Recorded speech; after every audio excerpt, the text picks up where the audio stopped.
Hey guys, Darren here. Welcome to Mayhem Country Living. Just gonna do a quick video and show you what all's going on in the garden. I looked earlier in the year during my notes, and this time last year I was already getting tomatoes.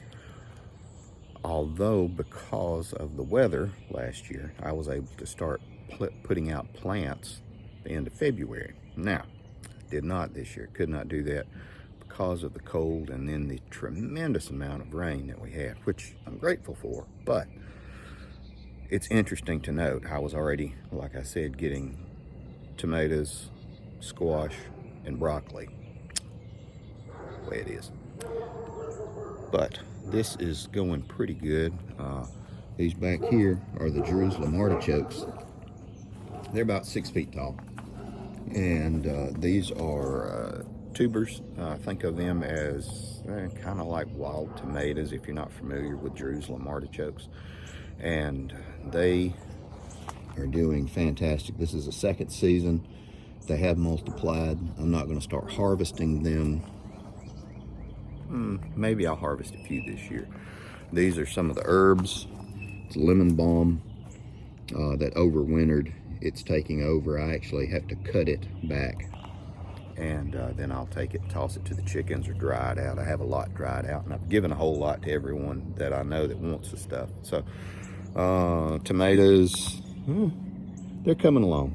They're a little spriggly, but we have had just tremendous amounts of rain down here in central Alabama and the deep south. And this is one of the electroculture coils that I use.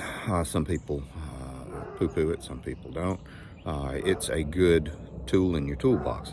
Hang on, I'll spin you around. More to come. This is a 6 foot tall copper coil that is connected with copper tape. And what it does, I couldn't even go into detail on this. Let's just say it harmonizes everything and has to do with frequencies, but it does work. In addition to having good soil, permaculture principles, and just being a good steward of your property, and everything's coming along very nicely. This is not, the white stuff you see around everything is not seven dust. This is diatomaceous earth, because I started getting a little problem with some snails, and that stuff works really good. It's inert, washes off in the rain. It's not a chemical, it's non-toxic.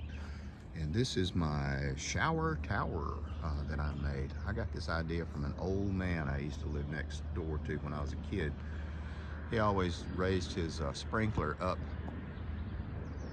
on a 4x4, 8 foot tall, put it in the ground, and attach the sprinkler up there. And that way it doesn't beat down the roses and everything as it waters when the plants get taller. And this is more similar to rain than just a regular sprinkler. So that's what we are working with. Everything is doing really good. Oh, you hear the woodpecker going along.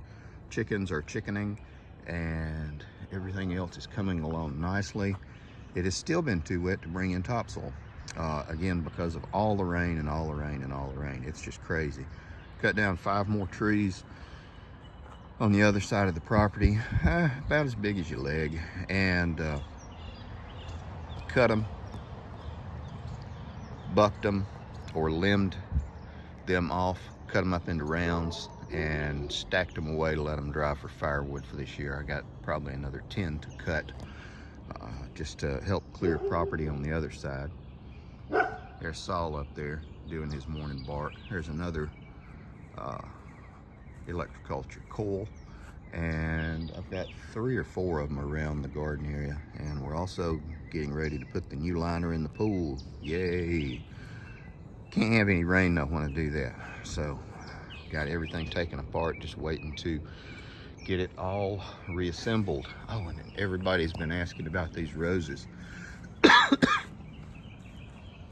These things are touching the roof of the house. I'm going to bend them over and weave them back down. It is a climbing blaze and a climbing piece.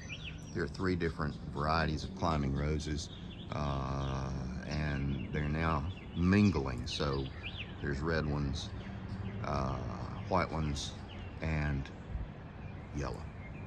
So that's it. Everybody's asked, what do I use to fertilize them with? I use milk. Yes, milk that you drink, cow milk, and vitamin D fortified stuff.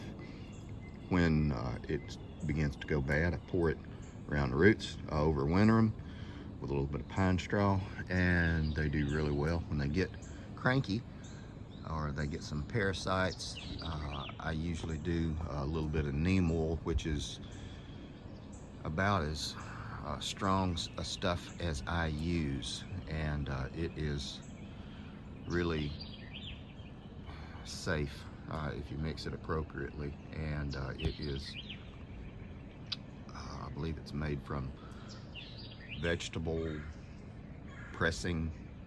It's organic is what I'm trying to say. But I have to get up here with a ladder and copper wire and begin to train everything back down into its self, so you'll see how it's going to look. It's been about a 3-year project that I've been doing, so more to come. All right, that's going to wrap it up. I can show you a ton more, but this is just kind of a quick video. People in the electroculture groups have been asking about how I do my coils, and they're very easy. So it's not anything exotic or hard. Yes, you can cut it to measure and wind it a certain way and it works, or you can just do it this way and it works. Take care of you people.